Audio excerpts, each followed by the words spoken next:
I remember a time back in 2000, Heather and I had been married for a year. I had just graduated from university and was struggling to find work, as often happens, particularly with those who take divinity degrees, who aren't going into the ministry or becoming a teacher, struggling to find out what to do, and we went away for a weekend, went to visit, I think, Heather's parents. I think it was a September weekend, and we came back, and on that, we came back to discover that our front door had been broken in, but repaired. And I remember sitting there the following morning, and what had happened is that while we'd been away, there'd been some sort of fly infestation in the house.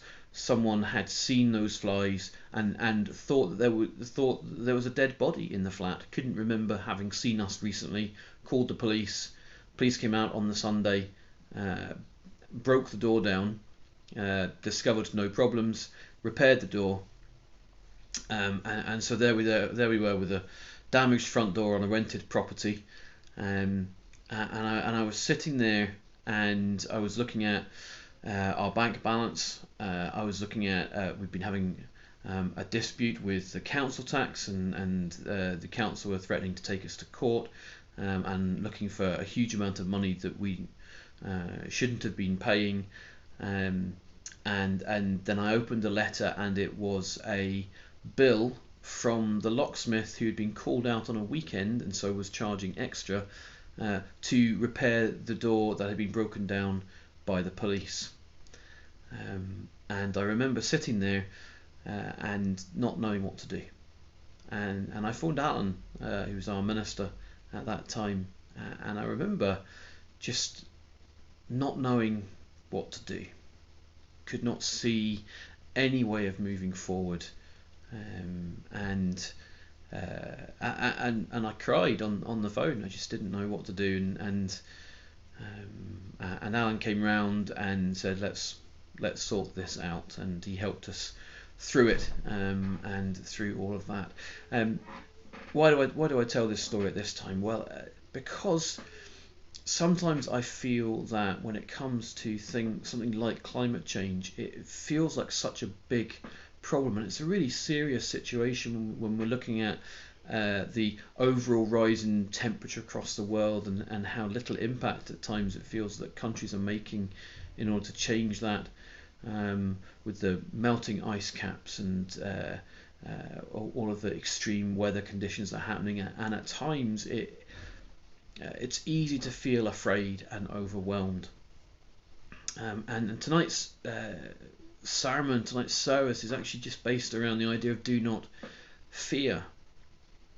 And our reading is just this amazing passage which is not only about fear but also about faith. So let's read now. We'll read from Matthew chapter 14, beginning to read at verse 22 and reading down to verse 33. So let's read together now. Immediately Jesus made the disciples get into the boat and go on ahead of him to the other side, while he dismissed the crowd. After he had dismissed them, he went up on a mountainside by himself to pray. Later that night he was there alone, and the boat was already a considerable distance from land, buffeted by the waves because the wind was against it. Shortly before dawn, Jesus went out to them walking on the lake. When the disciples saw him walking on the lake, they were terrified. "It is a ghost," they said, and cried out in fear. But Jesus immediately said to them, "Take courage. It is I. Don't be afraid." "Lord, if it's you," Peter replied, "tell me to come to you on the water." "Come," he said. Then Peter got down out of the boat, walked on the water, and came toward Jesus. But when he saw the wind, he was afraid, and beginning to sink, cried out, "Lord, save me." Immediately Jesus reached out his hand and caught him.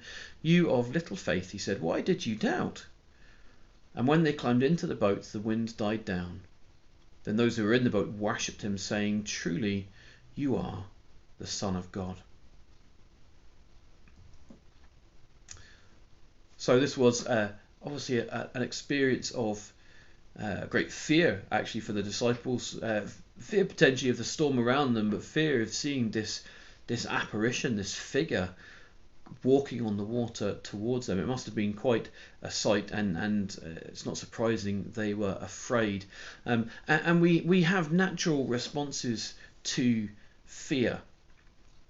And most of us will know the common ones. We talk about fight or flight. But there's also a third one that is not as often talked about, but psychologists say is actually quite common, and that is to freeze, to actually do nothing. And we see these responses in our fear over environmental issues that are coming up. Some people fight, and some of those are fighting they're protesting, and they're fighting for the change, and we'll see many of those people during the COP26 conference who come to protest, to fight for change. But equally, we see many who choose to fight against, to denounce the science, say it's all a natural occurrence, and to fight against any suggestion that there is a problem. And both sides are engaging in a battle. They are fighting. But sometimes there is also a flight response. Do we want to run away from the idea? And sometimes we do this by busying ourselves with other things, so that we don't have to think about it. Sometimes maybe we just bury our head in the sand, and we run away from any suggestion of these things. But also, and I think this is increasingly common, there is a sense of freezing. We just don't know what to do. We see the problem and it seems too big. We are overwhelmed by it, and so we just freeze and we do nothing.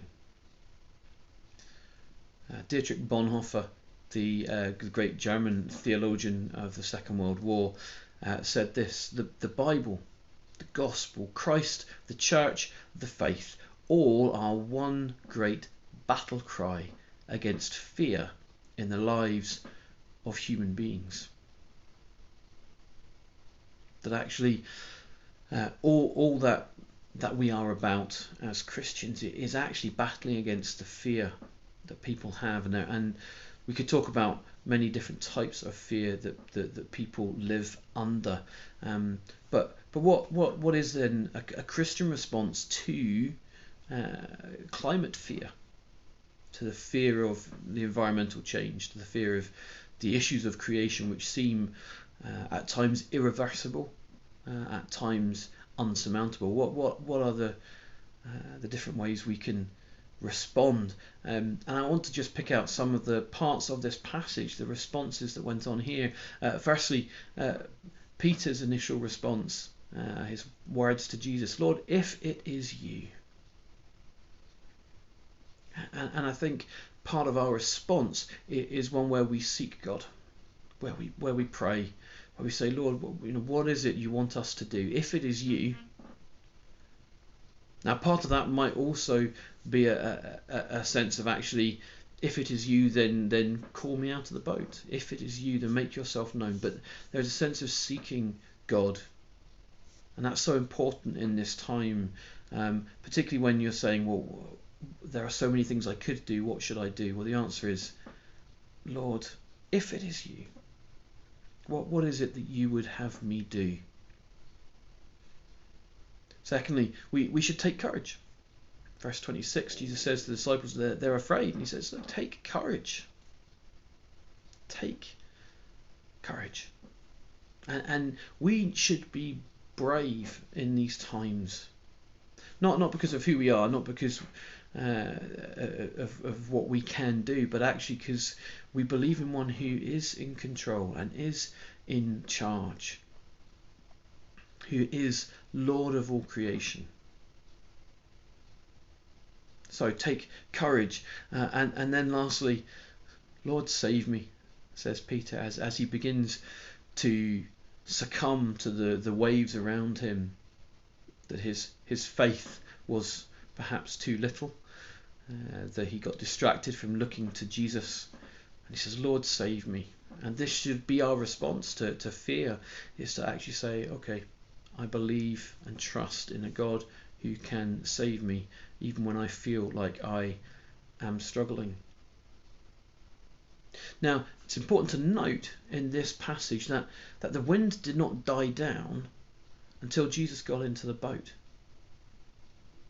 He doesn't always make it easy for us. He could have made the wind die down before he even got there. He could have made it die down when he told Peter to step out onto the boat. He could have made it as flat as a pancake, with a lovely reflection, making it even look solid as Peter steps out of the boat. But no, the wind is still going, the waves are still buffeting them as Peter steps out of the boat. He doesn't always protect us. He doesn't always protect us from that initial fear either. They are afraid when he first comes, and Peter is obviously afraid. And so just be aware that when it comes to feeling like this, to feeling the fear and anxiety in particular, that actually it doesn't mean that God has left us. But it does mean that we need to look to him. We need to take courage. We need to cry out to him and say, Lord, save us. So what can we do? What practically can we do? We're going to watch another of the videos from the Tenets of the King series, and this one is with Ruth Valerio, and she talks a little bit about some of the things that we could, as individuals, think about doing. So let's watch that video now.